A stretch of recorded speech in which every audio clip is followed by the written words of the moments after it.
Au Sable d'Olonne, le patrimoine architectural, même classé, est semble-t-il menacé de ruine faute d'entretien. C'est notamment le cas pour l'église Notre-Dame du Bon-Port en centre-ville. Le blocos près du musée Sainte-Croix demande lui à sortir de son anonymat pour être mis en valeur.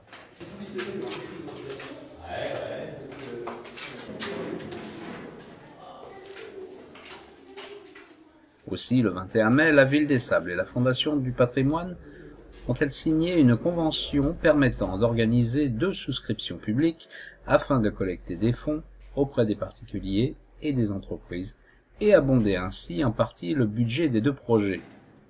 En effet, près de 2 200 000 € sont nécessaires pour refaire la toiture et les façades de l'église et plus de 100 000 € pour déplacer le transformateur accolé au blocos.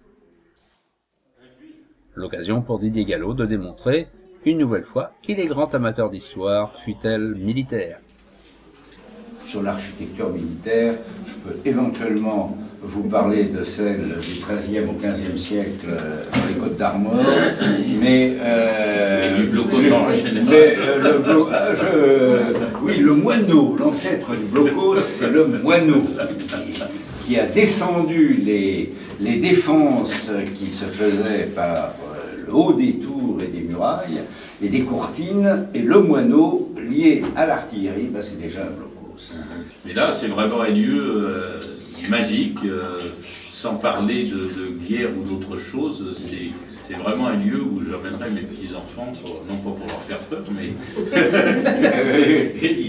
il y a quelque chose là qui se dégage de ce lieu. Nous n'avons plus qu'à organiser les fantômes, l'apparition du fantôme. Vous allez peut-être faire une scénographie. Ouais. Ben, il y a quelque chose à faire, hein. Il y a quelque chose à faire. Un lourd chantier. C'est la même du Bon-Port. Voilà, parce qu'on l'a pris de façon globale. Hein. C'est-à-dire qu'il faut restaurer les chapelles, il faut restaurer les couvertures. Ils sont un petit peu découverts quand même que les toits ne se voient pas. Et nous avions beaucoup de toits à restaurer, beaucoup de toitures. Grâce à cette convention, particuliers et entreprises pourront faire des dons directement sur le site internet de la Fondation du patrimoine, des dons qui pourront être défiscalisés. Le blocos. Il sera même possible de souscrire directement depuis son téléphone portable. 180. Oui, ça y est, ça va être inauguré.